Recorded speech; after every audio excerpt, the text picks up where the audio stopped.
Jack को एक याशा dragon जैसी प्राणी मिला जो रस्सी से बंधा हुआ था। वो पास ही पड़ा हुआ लग रहा था, लेकिन सुरक्षा के लिए जैक ने अपना खंजर निकाल लिया। जब वो करीब गया तो देखा कि याशा अभी भी हिल रहा है। जैक खुश हो गया। अचानक उसके पैरों के नीचे जमीन हिली।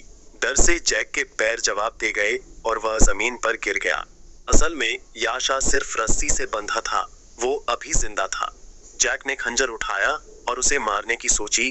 बेचारा याशा धीरे धीरे अपनी आंखें बंद कर रहा था, लेकिन दयालु जैक अपने भाई समान याशा को मार नहीं सका और मुड़कर वहां से चला गया।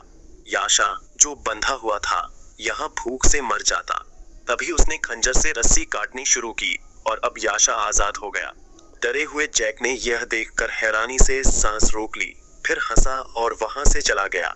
लेकिन जब याशा उड़ने की कोशिश कर रहा था तो वह जख्मी लग रहा था।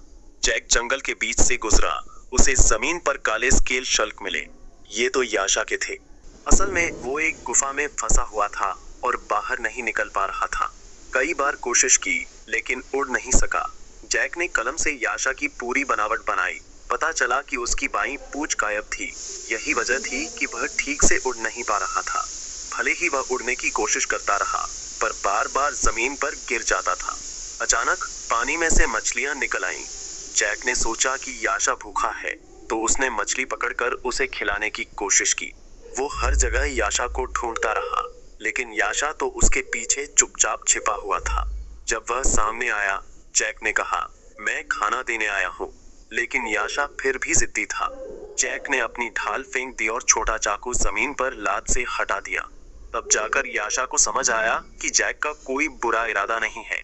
वह धीरे धीरे पास आया, रस्सी नीचे रखी और मुंह खोलकर मछली खाने लगा।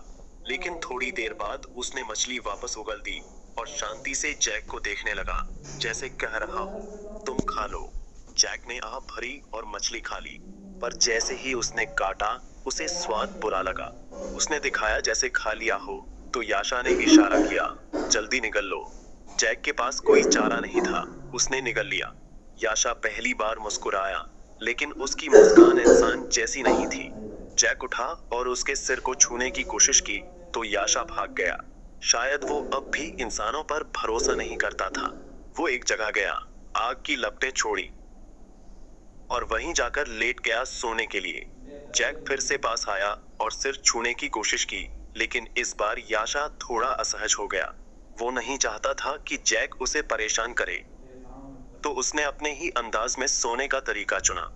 जब वह जागा तो देखा कि जैक जमीन पर कुछ बना रहा था। याशा उत्सुकता से पीछे आया और देखा, वो चित्र उसी का था। फिर उसने खुद भी लकड़ी की डंडी से जमीन पर कुछ आकृतियां बनाई, लेकिन उसे समझ नहीं आया कि वो क्या बना रहा है। जैक ऊपर से देखने के लिए चढ़ा, लेकिन गलती से उस चित्र पर पैर रख दिया। याशा नाराज हो गया। जैक ने जल्दी से पैर हटाया और मुस्कुराया। फिर वो घूमते हुए तस्वीर के पार गया और इस बार जब वह याशा के पास पहुंचा तो याशा ने मना नहीं किया, बल्कि अपने नाक से जैक के हाथ को छुआ। याशा को आखिरकार इंसानों में अपना पहला सच्चा दोस्त मिल गया।